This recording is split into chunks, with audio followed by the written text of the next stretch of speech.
This is why violent revolution is self-destructive.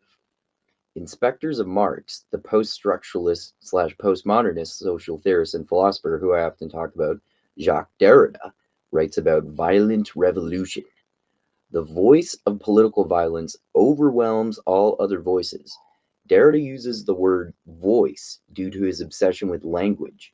To him, the voice in this context is probably the language of politics being expressed through violence as the voice of the people. The voice, the language of politics being expressed as violence through the voice of the people. The voice of violence no longer carries a meaning, but it decides to rupture society anyway. It becomes meaningless violence. The voice is always impatient and demanding because political violence's success is only measured by its excess.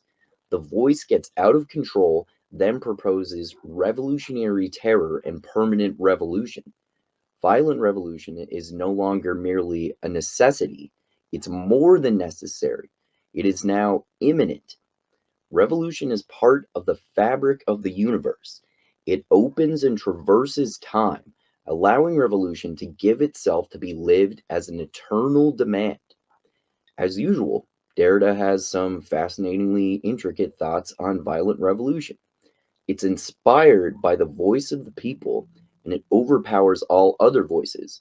The voice loses its meaning and decides to meaninglessly rupture society. It gets fucking out of control because revolutionary success is only measured in its excess. Then the voice calls out, violent terror and permanent revolution.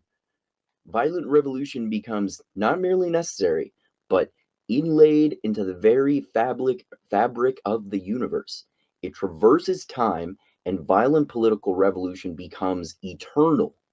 After a violent revolution happens, not the people, but the voice of the people's advocacy for political violence never knows when to stop revolting. It gets so unhinged that it attacks itself. The revolution becomes self destructive and it destroys itself.